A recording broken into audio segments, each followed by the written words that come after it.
Hello everyone, I am रश्मि तोमर। कैसे हैं आप सब? कैसी चल रही है आपकी तैयारी एग्ज़ाम की?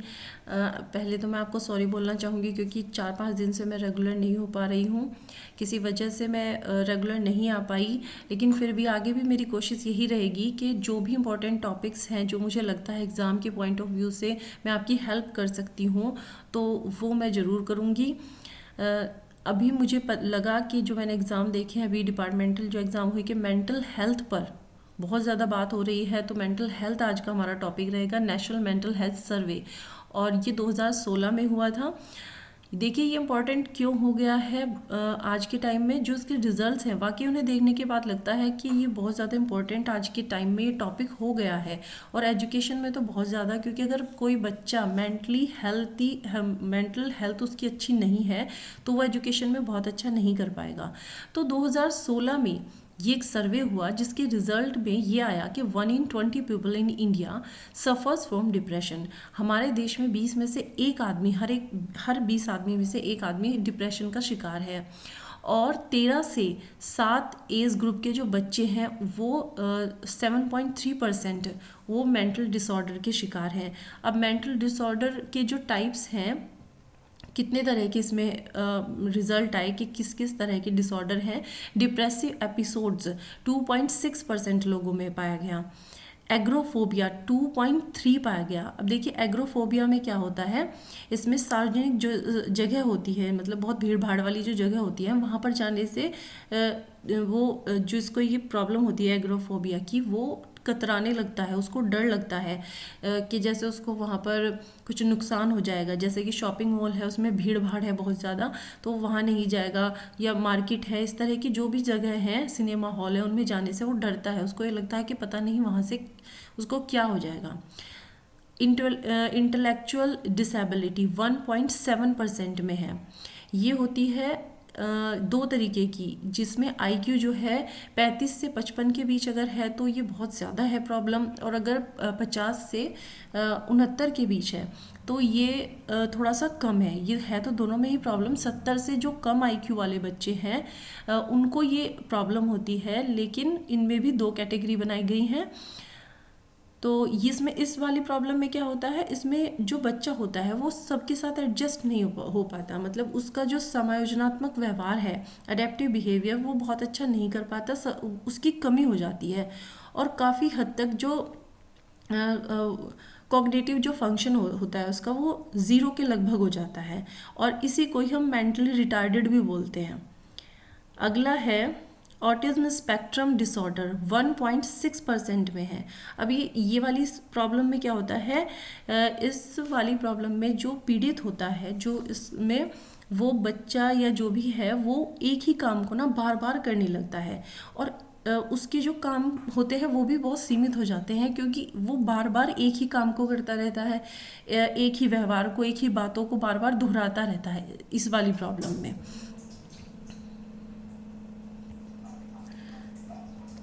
चलिए आगे देखते हैं। आगे है हमारा फोबिक एंजाइटी डिसऑर्डर, 1.3% को होता है। इसमें क्या होता है, फोबिया क्या होता है, डर किसी भी चीज़ का, किसी जगह पर जाने से डर लगता है, किसी इंसान से डर लगने लगता है, या फिर किसी सिचुएशन से डर लगने लगता है। और इसमें क्या करता है, ओवर रिएक्शन देता है। जो इंसान होता है वो इसमें ओवर रिएक्शन देने लगता है। अगला है drug use disorder. Drug use disorder तो आप समझ ही रहे हैं, किसी भी तरह की ड्रग्स लेने की जब कोई आदी हो जाता है तो उसको ये प्रॉब्लम हो जाती है। ये 10.40%, ये सबसे ज़्यादा प्रॉब्लम है। ड्रग्स वाली जो रिज़ल्ट है वो सबसे ज़्यादा और एक तरह से ख़तरनाक है। इंटरपर्सनल रिलेशनशिप, ये 2 से 17 साल के जो बच्चे हैं उनमें देखी गई है 9.4% तक। ये भी काफ़ी आज के टाइम में प्रॉब्लम बन गई है। इंटरपर्सनल रिलेशनशिप, जैसा कि आप इससे समझ ही रहे हैं, आपस में जो संबंध है, चाहे वो माता पिता से संबंध हो, चाहे वो दोस्तों से हो, या गर्लफ्रेंड बॉयफ्रेंड वाला हो, जो भी मतलब जो पर्सनल रिलेशनशिप है उनमें अच्छे से एडजस्ट नहीं हो पा रहे हैं, वो है 9.5% इसका रिजल्ट। ADHD या साइकोटिक डिसऑर्डर 1.3%। ADHD ये होता है A for attention deficit hyperactive disorder, hyperactive disorder, attention deficit hyperactive disorder. इसमें क्या होता है, फोकस की कमी हो जाती है, बच्चा कंसंट्रेट नहीं करता। जैसे कि H4 हाइपर एक्टिव है, इतना ज़्यादा वो एक्टिव हो जाता है कि उसको एक जगह टिकना बच्चे के लिए बहुत मुश्किल हो जाता है। और जब वो एक जगह टिकता नहीं है तो वो कोई चीज़ सीखने में बहुत अच्छा परफॉर्मेंस फिर नहीं दे पाता, क्योंकि सीखने के लिए कंसंट्रेशन होना ज़रूरी होता है। और जब वो बच्चा इतना ज़्यादा हाइपर एक्टिव होता है, उसका माइंड हर टाइम इतना एक्टिव रहता है कि वो कंसंट्रेट नहीं कर पाता, तो इसलिए वो सीखने में उसको दिक्कतें आती हैं। ये सब जो डिसऑर्डर्स हम पढ़ रहे हैं, ये सब हम क्यों पढ़ रहे हैं, क्योंकि जब एक टीचर पढ़ाता है तो उसको हर तरह के बच्चे मिलते हैं जिनमें इस तरह के डिसऑर्डर मिलते हैं, तो उसको रिजल्ट नहीं मिलता। तो इसलिए इन सब पर फिर बात की गई। बिहेवियरल इश्यूज़, 3 से 17 साल के बच्चों में 7.4% बच्चों में ये देखा गया है। बिहेवियरल इश्यूज, नाम से ही पता चल रहा है कि दूसरों के साथ बिहेव कैसा करना है, उनको इसमें इशू आते हैं कि वो हाइपर मतलब एक तरह से किसी भी चीज़ के लिए ओवर रिएक्शन दे देते हैं, या किसी की बात को तवज्जो नहीं देते। इस तरह के जो बिहेव होते हैं, एक नॉर्मल जो बिहेव होता है वो नहीं कर पाते। अब देखिए, ये तो थे कुछ डिसऑर्डर, इनके आप जो परसेंटेज हैं वो 2-4 बार देख लें तो आपको लगभग याद हो जाएंगे। आगे जो हमारा रिजल्ट है वो है कि every 40 seconds there is a suicide case globally. पूरे विश्व में हर एक 40 सेकंड में एक आदमी सुसाइड कर रहा है। तो देखिए, ये मतलब सुनकर ही लग रहा है कि वाकई इस चीज़ पर बहुत पहले ध्यान दे देना चाहिए था, पर चलिए अब ध्यान दिया जा रहा है, तो इस पर हमें और गवर्नमेंट भी क्वेश्चन पूछने का मतलब ही यही है कि लोग इस चीज़ के लिए अवेयर रहें, है ना। India has one of the world's highest suicide rate for youth aged 15 to 29। और ये जो सुसाइड के जो रेट यहाँ पर बढ़ रहे हैं, उसमें एक मेन कॉज जो है वो है अपनी उसको लेकर, करियर को लेकर। तो जब करियर को लेकर ये बात आ रही है तो एजुकेशन पर प्रश्न चिन्ह उठता है कि कैसी एजुकेशन हो रही है कि बच्चों का करियर नहीं बन रहा है, वो सुसाइड की तरफ क्यों जा रहे हैं। तो ये सब जो सुधार है ये एजुकेशन में इसीलिए किए जा रहे हैं। WHO का ये 2014 का ये सर्वे था जिसके अकॉर्डिंग ये वाली बात कही गई थी, ऊपर वाली, ये 15 से 29 साल वाली, ठीक है। Every year more than 1 lakh people committed suicide in our country. हमारे देश में 1 लाख से भी अधिक लोग हर साल सुसाइड जो है करते हैं। और इसमें जो परसेंटेज है वो लेडीज़ की यानी कि गर्ल्स की ज़्यादा है, 25% ओनली बॉयज़ के हैं, और 50 to 75% जो रेशो है वो गर्ल्स का है। तो ये, और 10 से केवल 19 साल की लड़कियां इसमें आई हैं, जो 50 से 75% इस आंकड़े में शामिल हैं। तो ये वाकई बहुत चौंकाने वाला एक सर्वे है और इसके रिजल्ट्स बहुत अच्छे नहीं हैं, तो इसीलिए इस बारे में अब बात की जाने लगी। चलिए अब डिसेबिलिटीज़ देख लेते हैं कौन कौन सी है। फिजिकल डिसेबिलिटी, इसमें आती है लोकोमोटर, इसमें लोकोमोटर आती है, और लोकोमोटर के अंदर भी 5 टाइप दिए गए हैं। Leprosy cured, cerebral palsy, cerebral palsy जो ये है, ये मैंने आपको पहले भी एक दिन बताया था, एक वीडियो में क्वेश्चन था इस पर कि ये वर्ल्ड सेरेब्रल पॉलिसी डे कब मनाया जाता है। तो ये 6 अक्टूबर को मनाया जाता है। और इसमें क्या होता है, जो हमारे मोटर फंक्शंस होते हैं यानी कि हाथ पैर, ये सब कुछ काम करना बंद कर देता है। और भारत में 3 से 4% सबसे ज़्यादा जो लोकोमोटर वाली प्रॉब्लम है वो यही है कि इसमें चलने में बच्चे को दिक्कत होने लगती है, पकड़ने में दिक्कत होने लगती है। ड्वार्फिज्म यानी कि जो बच्चे हैं उनकी हाइट प्रॉपर नहीं हो पाती। मस्कुलर और एसिड अटैक, ये सब देखिए नाम से ही पता चल रहे हैं। और विजुअल में ब्लाइंडनेस, लो ब्लाइंडनेस यानी कि कुछ कम दिखना या बिल्कुल भी ना दिखना। हियरिंग, बिल्कुल भी नहीं सुनना या बहुत कम सुनना। और स्पीच एंड लैंग्वेज से संबंधित, जैसे कि बच्चा बोलते हुए हकलाता है, इस तरह की जो प्रॉब्लम्स होती हैं। इंटेलेक्चुअल डिसेबिलिटी, स्पेसिफिक लर्निंग और ऑटिज्म स्पेक्ट्रम डिसऑर्डर जिसकी अभी हमने पहले बात की, ये वही है। मेंटल बिहेवियर, इसमें मेंटल इलनेस है सारी। क्रॉनिक न्यूरोलॉजिकल, इसमें आता है मल्टीपल स्कैलियोसिस, और ये है पार्किसंस डिजीज़। इसमें क्या होता है, जो आरबीसीज होती हैं हमारे ब्लड में, जो आरबीसीज होती हैं वो ये उससे होता है, सॉरी, ये तो हमारे नर्वस सिस्टम से ही रिलेटेड होता है, और ये जो होता है ये टाइम के साथ बढ़ने वाला प्रॉब्लम होती है। देखिए कुछ जो बीमारी होती है वो होती हैं कि वो प्रोग्रेसिव नहीं होती, लेकिन ये जो है पार्किंसंस, ये एक प्रोग्रेसिव डिजीज़ है और बहुत तेज़ी से बढ़ती है।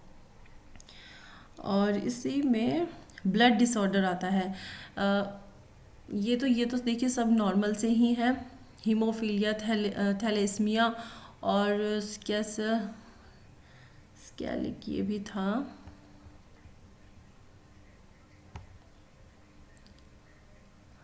ये सिकल सेल डिजीज़ ये होता है वो जिसमें आरबीसीज जो होती है ना, रेड सेल, जो लाल रक्त कणिकाएं होती है वो टूटने लगती हैं। आनुवांशिक होता है, ये हेरिडिटरी होता है। देखिए ये है एक टर्म, आप इससे रिलेटेड देख लीजिए, प्रशस्त है ये, अ disability screening checklist for schools. ये एक वो थी, क्या कहना चाहिए, ऐप था एक तरह का। उसमें ये टीचर्स जो थे वो चेक करते थे कि किस तरह, कितनी और किस तरह की डिसेबिलिटी बच्चे को है। तो ये चेकलिस्ट थी। जब ये प्रॉब्लम आई टीचर्स के सामने कि उनको ये नहीं पता चल रहा था कि किस बच्चे को किस तरह की डिसेबिलिटी है, तब ये चेकलिस्ट इंट्रोड्यूस हुई थी कि प्रशस्त एक चेकलिस्ट है डिसेबिलिटी स्क्रीनिंग करने के लिए, कि बच्चे को जो भी प्रॉब्लम है आप इससे चेक कर लीजिए। चलिए अब देखते हैं नीचे क्या है।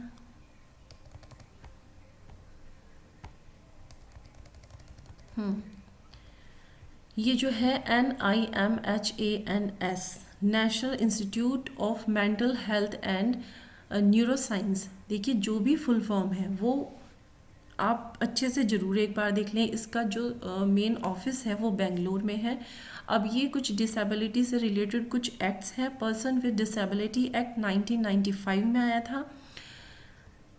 द नेशनल ट्रस्ट एक्ट 1999 में आया। National policy for person with disability 2006 में आया। Right to person with disability bill 2011, right to person with disability act 2016। फिर आया integrated education of disable children 1974। देखिए सबसे पहले 1974 में ये बात कही गई थी कि जो डिसेबल बच्चे हैं उनको जो नॉर्मल बच्चे हैं, नॉर्मल स्कूल्स हैं, उनके साथ ही इंटीग्रेटेड करके पढ़ाया जाना चाहिए। ये तो ये जो था world declaration for education for all 1990 में ये आया था। तो ये सब जो है डिसेबिलिटी से रिलेटेड कुछ एक्ट्स हैं, कुछ बिल हैं। तो आप इनके जो ईयर हैं वो ज़रूर एक बार ध्यान से कर लें। देखिए कुछ चीज़ें तो याद ही करनी पड़ती हैं, तो इनको आप याद ही करेंगे, ठीक है। चलिए अब देखिए ये तो था डिसेबिलिटी से रिलेटेड कुछ। अब थोड़ी सी ना कुछ टर्म्स हैं जो मुझे लगा कि मुझे आपसे शेयर करनी चाहिए। वो कौन सी है, एक सेकेंड। देखिए ये है दीक्षा ऐप। आपने में भी सुना होगा, सुना है तो अच्छी बात है, नहीं सुना है तो आप देख लीजिए। ये एक नेशनल प्लेटफॉर्म है जिसमें जो टीचर्स की ट्रेनिंग्स कराता है, और इसमें बहुत सारी ऐसी चीज़ें हैं जो बच्चों के क्लास वाइज, सब्जेक्ट वाइज आपको मटेरियल मिलेगा, आप इससे बच्चों को पढ़ा सकते हैं। इसकी जो फुल फॉर्म है वो है digital infrastructure for knowledge sharing. ये मैंने digital infrastructure for knowledge sharing, Diksha, ये हो गया। अब देखिए अभी क्वेश्चंस आए हैं सफल से।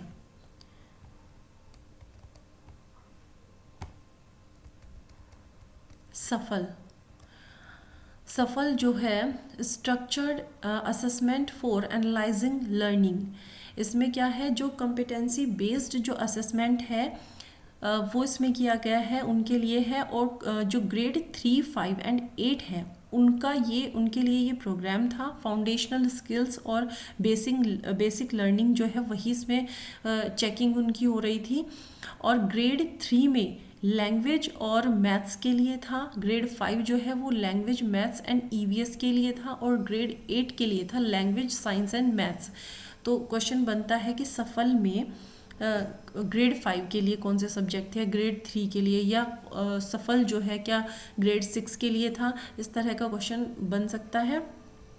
आगे देखिए, जो सफल जो है वो सीबीएसई ने CDAC centre for development of advance computing, इनके साथ जो ये दोनों ने मिलके इसको बनाया था सफल को। मतलब इसको जो भी काम था उन दोनों ने इसमें मिलके किया। देखिए एक फुल फॉर्म है SSC स्कूल सेफ्टी कमेटी।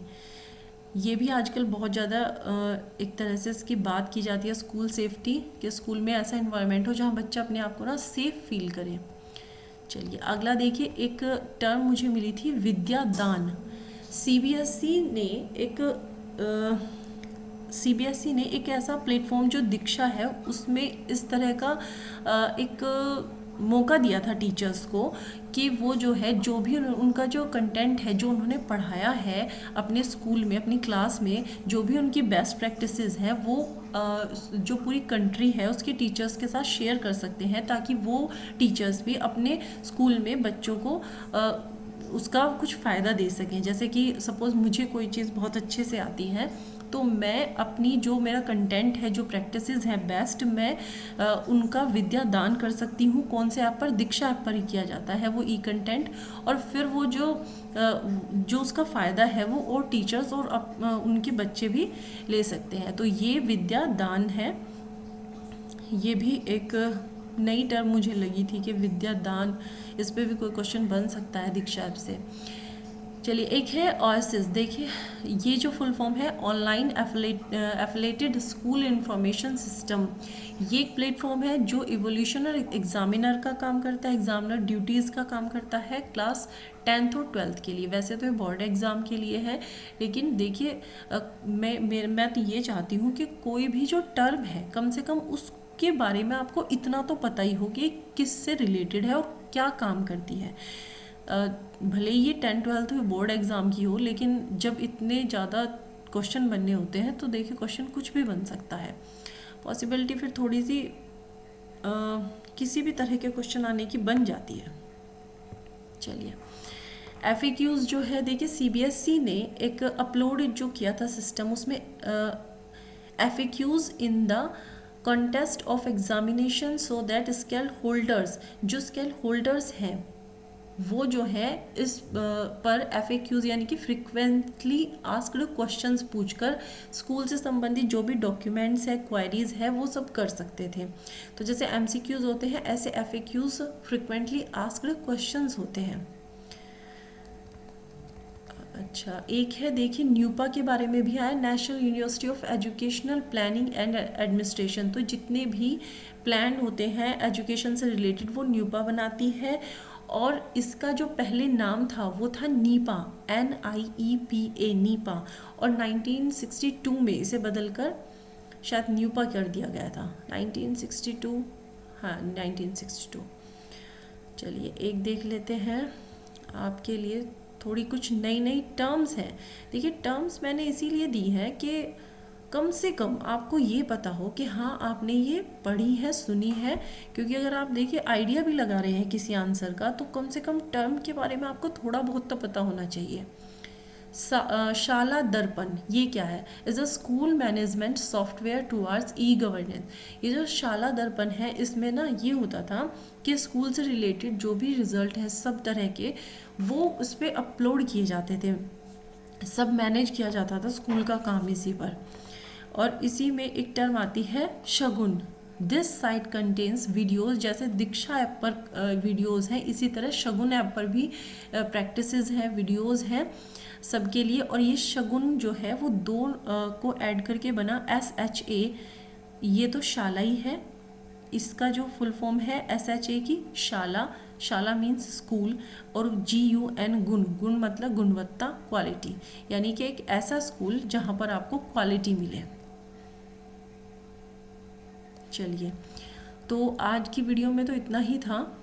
ये दूसरा पेज ही ऐड हो गया। चलिए खैर, देखिए आज जो वीडियो है उसमें मेरी कोशिश यही है कि डिसेबिलिटी के बारे में थोड़ा सा आपको बता दूं, और जो नई नई टर्म्स हैं जो मेरे ख्याल से कई बार अननोन ही होती हैं, जैसे कि शगुन है, आपने मे भी हो सकता है पहली बार सुन रहे हो, शाला दर्पण है, विद्यादान है, तो क्वेश्चन में भी बने, तो आप इसको अगर इससे रिलेटेड कोई भी क्वेश्चन आता है तो आप कम से कम आपको ये पता हो कि ये है क्या, काम क्या करता है। तो अगर कोई समझ बेस्ड भी क्वेश्चन आता है तो आप उसको फिर समझ जाएं, तो कम से कम टर्म के बारे में तो पता चल ही जाए। यही मेरी आज की कोशिश थी।